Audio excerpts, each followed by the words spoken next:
For this month's Project 2020, we're going to be conducting a different kind of eye test.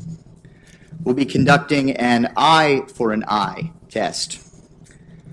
You've heard the law, an eye for an eye, a tooth for a tooth. That's the rule from the Old Testament. It's often put forward as a case in point proof of the brutality of the Old Testament. Some even think, from a misreading of the Sermon on the Mount, that Jesus was denouncing that part of the old law. And they think, pulling people's eyes and teeth out as punishment, if you really think about it, that's kind of barbaric, right? First of all, that's a misreading of this legal principle. With only one exception, and that's in Deuteronomy 25:12. And while that exception is a doozy, there are no laws in the law of Moses that call for the mutilation of body parts. Where the law is laid out, it is surrounded above and below, where it says eye for an eye. Above it, there's a financial penalty incurred for physically hurting someone. Underneath it is a financial penalty for hurting someone physically. So the law is a principle that is misunderstood. And this kind of misunderstanding can only come from someone spoiled rotten by living on a legacy of reasonably equitable justice, which is based on the very principle that they are calling too harsh. They are living on the trust fund of the wealth of the eye for an eye principle, and they don't even realize it, so they're complaining about it. Eye for an eye was a revolutionary principle in comparison to the laws that came before it and existed in the nations that were surrounding the Israelites. What eye for an eye enforces is this: punishment must always fit the crime. No more, no less. And that was not common in the nations that were surrounding Israel and the laws that preceded it.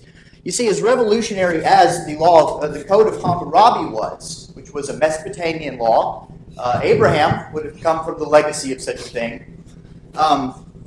As revolutionary as it was, it doled out penalties on a scale of severity based on class.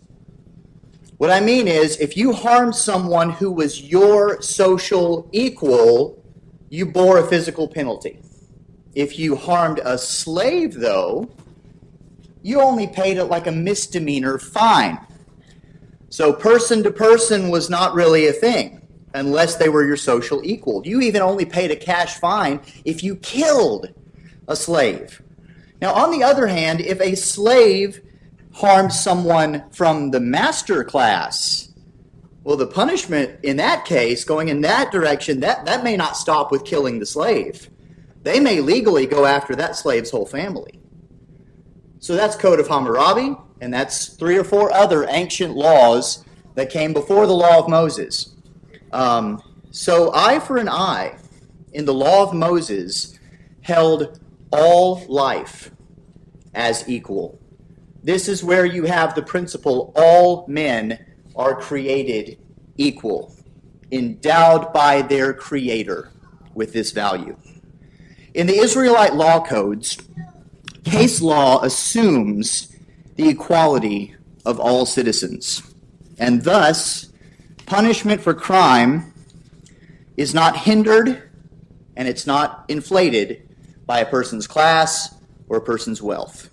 It strove to achieve exact justice. Only one life for only one life. Only one eye for only one eye. It might be surprising in light of this rule that you don't find a lot of laws in the Old Testament prescribing the chopping off of body parts. Instead, the punishment for, say, wounding someone, this is just before the statement of principle in the law, the cost was you pay medical expenses and you compensate for their lost wages. If a master disfigured a slave, knocked out a tooth, or abused him, put out an eye, the slave was immediately set free, which means that that master never had ownership of that person's body. He had total ownership of his labor. But his body is hurt, that master voids all legal claim over the product of that person's labor.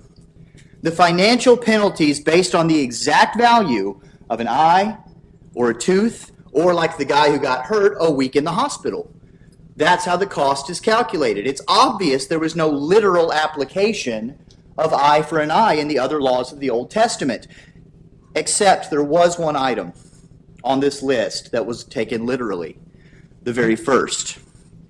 Verse 23 of Exodus 21. If there is serious injury, then you will give a life for a life, eye for eye, tooth for tooth, hand for hand, foot for foot, burn for burn, wound for wound, bruise for bruise. You see he's moving from the top of a person's body down to their feet and then moves to surface level skin injuries.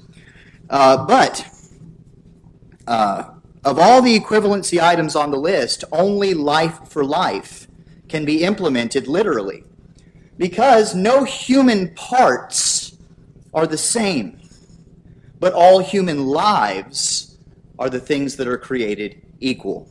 The only payment which can be made for the taking of a human life is human life itself. Now see, the non-biblical laws, the ones of the nations, they applied the death penalty for all kinds of stuff. Breaking and entering, looting at a fire, theft. Financial loss was sometimes treated as just as seriously as the loss of life.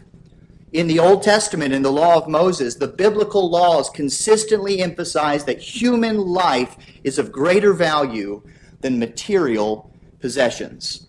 If someone's breaking into your house in the dead of night, you don't know his intentions, that person, if he gets killed, you're legal to do that. If a person's breaking into your house during the day and you do the same thing, then the owner of the home is liable. So there's an example of how the law of Moses is different. Now let's take a closer look at what that revolutionary eye for an eye principle, where it is first seen in Scripture. I've been dancing all around it. I've read exactly where it is, but let's look at the context of where this principle shows up first. If men fight and hit a pregnant woman and her child is born prematurely, but there is no serious injury, he will surely be punished in accordance with what the woman's husband demands of him, and he will pay what the court decides. So it's up to the husband in court to make the argument for what the damages ought to be, and then the court will decide, yes, we'll impose that. But, and here it is again, if there's serious injury, then you will give a life for a life, eye for an eye, tooth for tooth, hand for hand, foot for foot, burn for burn, wound for wound, bruise for bruise. The subject of the injury is the woman or the child inside her. Life for life. Keep in mind, this is a penalty for an accidental murder or injury. Now this is reckless, because how reckless do you have to be fighting and to injure a pregnant woman? But this is human life for a human life. That violent man versus a helpless unborn baby. That life for this life. This is the legal principle that is found in the Word of God, and in fact, it's already upheld in most laws. It's in the laws of this land. The fact is, as the law stands now, the fetus, which is just a Latin word that means, guess what? Baby. The baby has legal rights. A baby in the womb has rights of inheritance, has the right to not be injured or aborted by unwise medical treatment. If a doctor, if a doctor accidentally causes the termination of a pregnancy, he can be tried for it. Violence, accidents, they are protected by law as the law now stands. As the modern children's moralist Theodore Geisel upheld in his fable, Horton Hears a Who, a person's a person, no matter how small. God says, that's right, Dr. Seuss. The Bible speaks about life in the womb as the life of a living human, as a soul being knit together in the flesh by the design and the providence of God. We'll go through a quick walkthrough of some of these statements. Job 10:11. You clothed me with skin and flesh and knit me together with bones and sinews. The prophet Jeremiah in regard to his purpose in God's plan. Now the word of the Lord came to me saying, before I formed you in the womb, I knew you. And before you were born, I consecrated you. I appointed you a prophet to the nations. Psalm 139, verse 13 and 14. For you formed my inward parts. You knitted me together in my mother's womb. I praise you, for I am fearfully and wonderfully made. Wonderful are your works. My soul knows it very well. It is true, though it is resisted, that every spirit knows this at a fundamental, instinctual level, and it has to be suppressed. We have an eye for this, as we've been talking about what vision means throughout this year in a metaphorical sense in the Bible. Everyone has an eye that sees this, but some people pluck it out. They press it down. They make themselves blind. In fact, back at the beginning in the Garden of Eden, God placed mankind's hope for redemption from Satan's deception inside of what? What's the curse against the serpent? I will put enmity between you and the woman, and between your seed and her seed. He shall bruise you on the head, and you shall bruise him on the heel. Woman's seed. And Satan has been working to kill the righteous seed ever since. You can trace it all the way through the Old Testament, this idea of the seed being preserved, being appointed by God, being planted by God. And what seed of woman fulfilled this curse upon Satan? It was fulfilled when the Word became flesh and dwelt among us. Jesus Christ became flesh, and you think he could become flesh in a lot of ways, couldn't he? I mean, God just could have beamed him down. He could have just shown up, Captain Kirk style, on the planet Earth, but how did he become flesh? He became flesh by inhabiting every stage of human existence. So in doing so, he's kind of validating the human experience. Like we often think about how he validates human death. God inhabits death with us.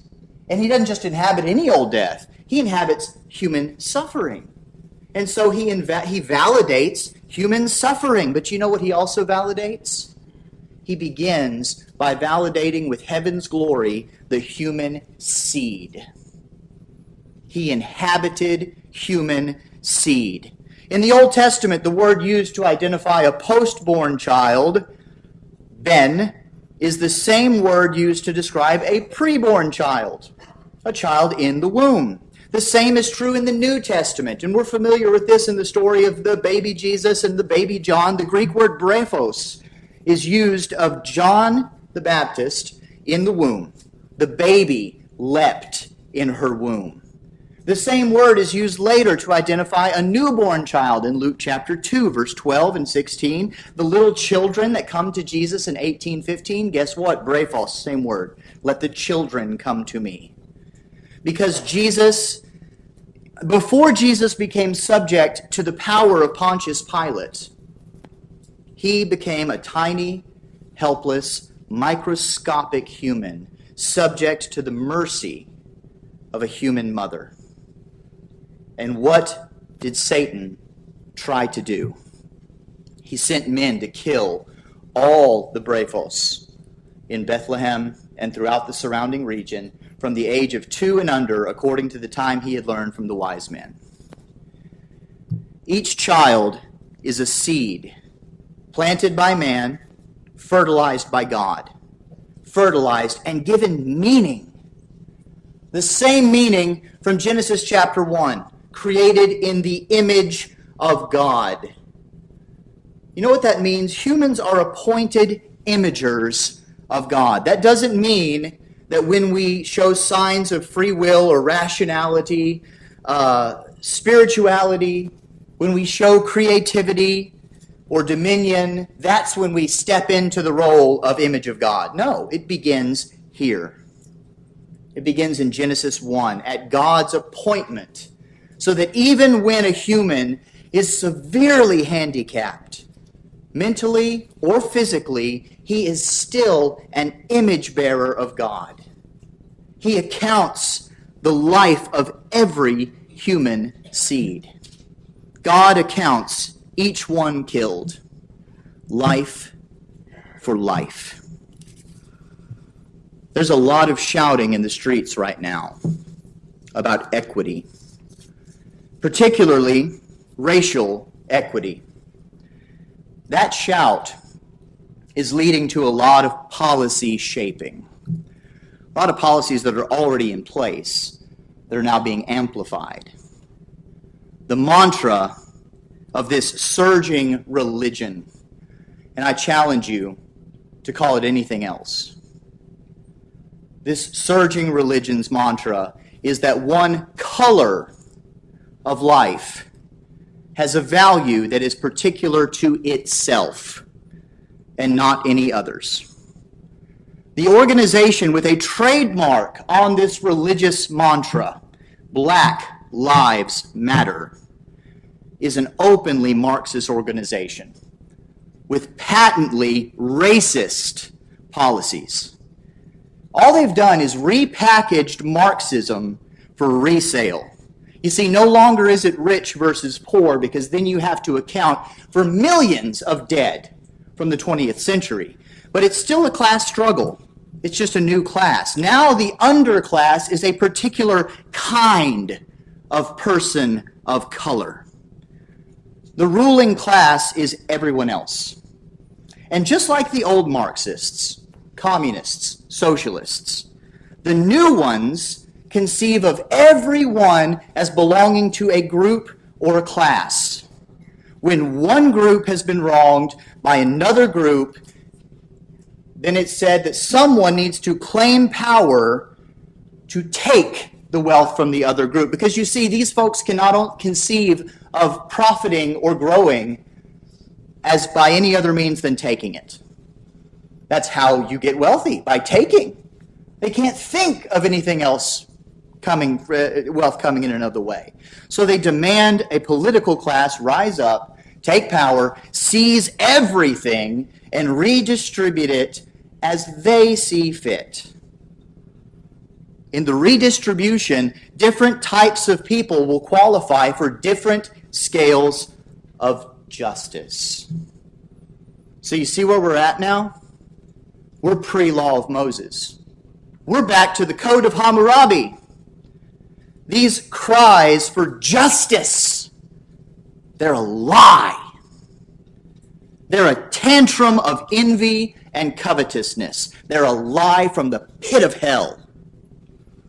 The clearest mark of their organization lacking true concern for black life is that they are outspokenly in support of killing black babies. The overall numbers for abortion in this country are staggering. Though numbers are decreasing, Americans have committed about 1 million abortions per year since 1974. 60.5 million from 1965 to 2018. So sprinkle some more on that pile. Apply the race card to these numbers, and you will find that proportional to live births by race, there is a huge racial disparity. The total of white babies killed in all of those years, 1965 to 2018, equals 14% of the current white population. The total black babies equals 42%. 42% of the current black population. According to the CDC in 2006, a black woman is almost 5 times likelier to have an abortion than a white woman. In 2008, a study by the Guttmacher Institute showed that even controlling for income, which is the first objection to this disparity, well, it's income-based, even accounting for income, African Americans have a higher unintended pregnancy and abortion rate than whites or Hispanics. Now, could this account for some of the misfortunes and disadvantages that continually befall the black population? Stop thinking right now, because you're not allowed to ask that question. Where is the outrage? Where's the marching? Where are the cries for justice for the unseen, the smallest, and the most helpless of what is perceived as the most disadvantaged of the minorities of the American population? In Washington, D.C., Mayor Muriel Bowser had Black Lives Matter permanently painted in massive letters on the city street, stretching over 2 blocks. Then a group called Students for Life America applied for and received a permit to paint with washable paint Black Preborn Lives Matter in front of a Planned Parenthood. When they arrived, there were 6 police cars waiting for them. They were told that they were forbidden to do it. The pro-life activists did not use the paint that day. They proceeded to write Preborn Black Lives Matter, Black Preborn Lives Matter in chalk. You can see to the picture to the left exactly how big the type was on the sidewalk. They were arrested. My, what equity. What balance? This isn't about life. It's about power. It's about men and women buying into the lie of the serpent. You shall be as gods. And when it comes to abortion, that lie is applied toward your sexuality. In your exercise of your sexual passions, you shall be as gods. It's about each man doing what is right in his own eyes. That's the problem of the time of Judges. When that happens, when this occurs, they fail the eye for an eye test.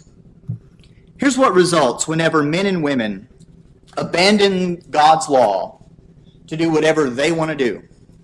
Look in your Bibles with me at Romans chapter 1.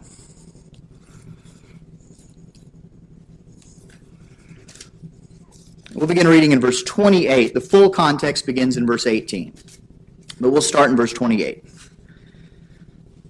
And since they did not see fit to acknowledge God, God gave them up. This is the third of 3 declarations of God giving them up. Verse 24, verse 26, verse 28. You see, they're giving him up, and so he, in stages, is giving them up. God gave them up to a debased mind to do what ought not to be done. They were filled with all manner of unrighteousness. And now he's just going to expound on that. Evil, covetousness, malice. They are full of envy, murder, strife, deceit, maliciousness. They are gossips, slanderers, haters of God, insolent, haughty, boastful, inventors of evil, disobedient to parents, foolish, faithless, heartless, ruthless.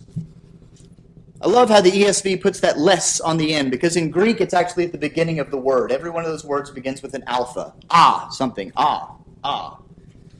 There's a poetic punch. Degraded minds lead to degraded bodies. That's the overall point. There's fairness in what God does here, because they gave him up, so he gave them up. What is that? That's eye for an eye, tooth for a tooth. And then, devoid of the truth that God had revealed to them, human beings were left to their own foolish and confused thinking, and this in turn led to all manner of sexual and social mayhem. We're left with the terrifying picture of human beings acting like the lower animals, devoid of the humanizing qualities of understanding, of affection, and mercy. You look at verse 31 and you might be able to say that's an ABCD answer for what makes a human more than an animal. The list ends with these 4 rhyming words which summarize what you can expect. People will be foolish, faithless, heartless, ruthless. One translation puts it even more plainly. You are left with people without brains, honor, love, or pity. And as the list concludes, though they knew God's righteous decree that those who practice such things deserve to die, eye for eye, life for life. That's held at an instinctual level. They not only do them, but give approval to those who practice them. So do you see that God's even holding guilt here at the level of one who just approves of it being done? God says, life for life, eye for eye. But they don't care. So you see, I'm not proposing that if these people only knew Exodus 21:22 is in the Bible, they would just say, oh, our mistake. They know. They're not looking for answers to when life begins. They're piling questions on top of a very disturbing truth that they're all aware of. And they like to say in other cases that the science is pretty well settled. The science is pretty well settled. Of course a baby in the womb is a person. The baby is produced by the physical interaction of 2 human parents. Scientifically, there's no debate over whether the fetus is alive and human. If you do not kill it, it matures into an adult human being. The genome is there. It's that simple. They know. They just don't care. Listen to these words from the pen of a pro-choice advocate writing for Salon.com in 2013. The title of the piece is, "So What If Abortion Ends Life?" I believe life starts at conception, and it's never stopped me from being pro-choice. She writes, "The life conversation is often too thorny to even broach. Yet I know that throughout my own pregnancies, I never wavered for a moment in the belief that I was carrying a human life inside of me. I believe that's what a fetus is, a human life. And that doesn't make me one iota less solidly pro-choice." Here's the complicated reality in which we live. All life is not equal. That's a difficult thing for liberals like me to talk about. Yet a fetus can be a human life without having the same rights as the woman in whose body it resides. She's the boss. Her life and what is right for her circumstances and her health should automatically trump the rights of the non-autonomous entity inside of her. Always. That's the modern rationale. In a moment of lucidity, we have it.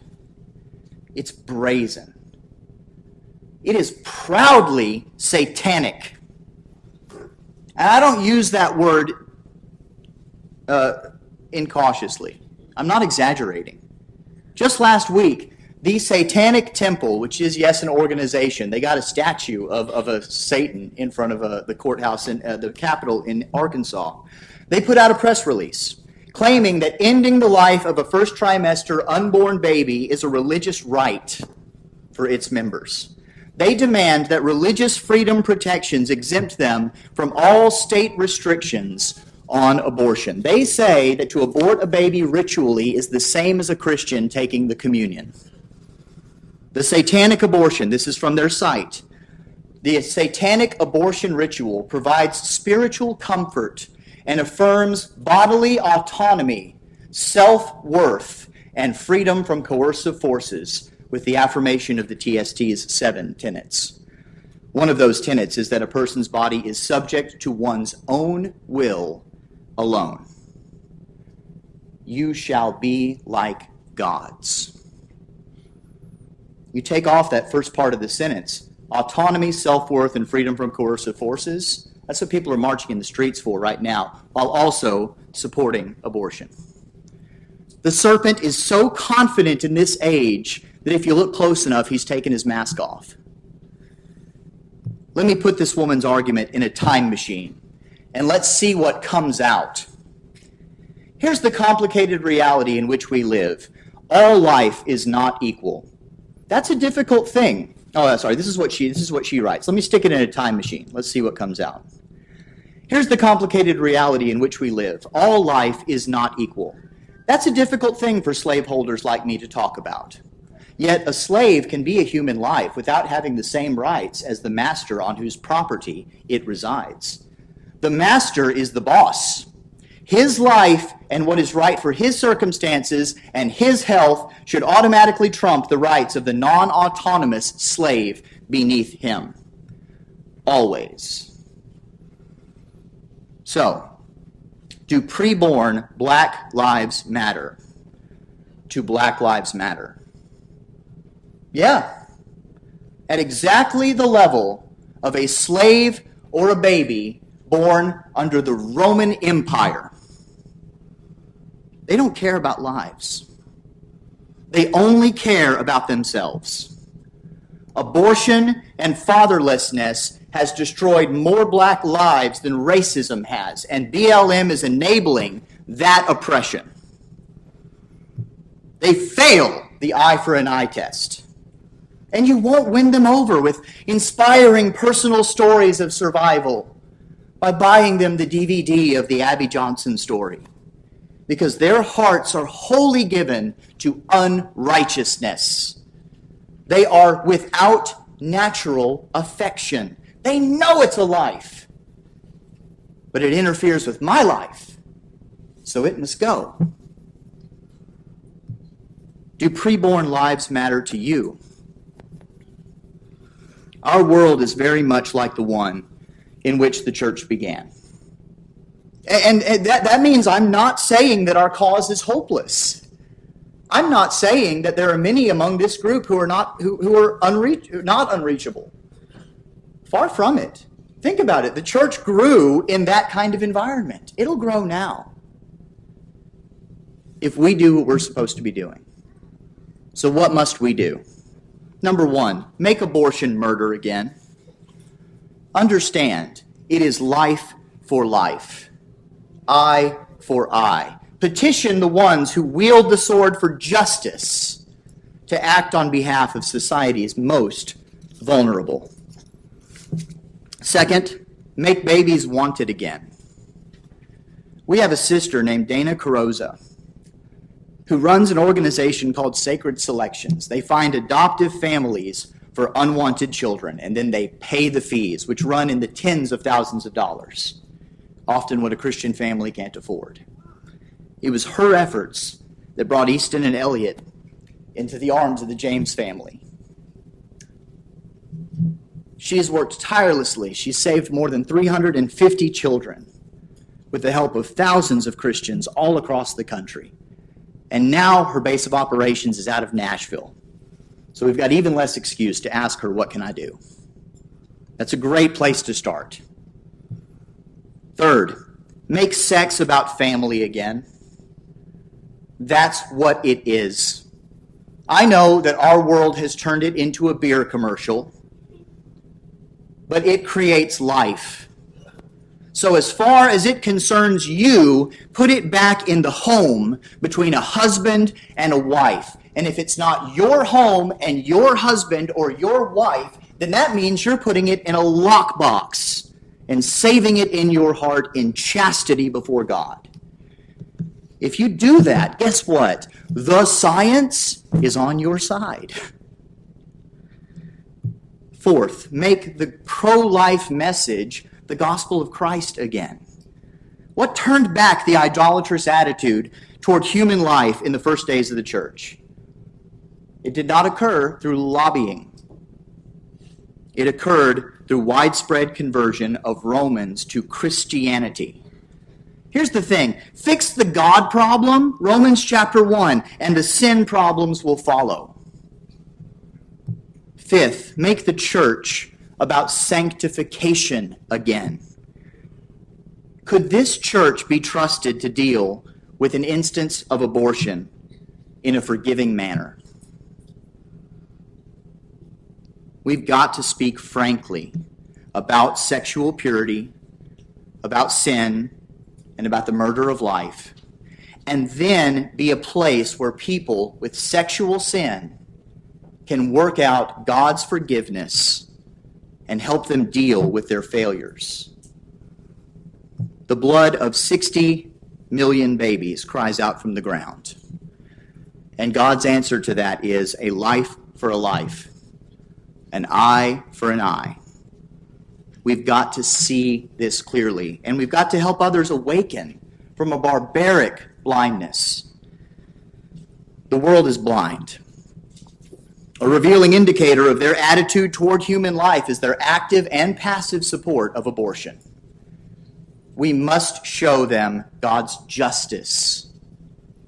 And then we must introduce them to Christ's mercy. That is the only way that we can achieve 2020 spiritual vision. It's the gospel of Jesus Christ. If you're subject to God's invitation, you desire to become a disciple of His or as a child of God, you need the forgiveness of Jesus Christ, the support of the saints. And let us take your hand. Let us rise together while we stand and sing.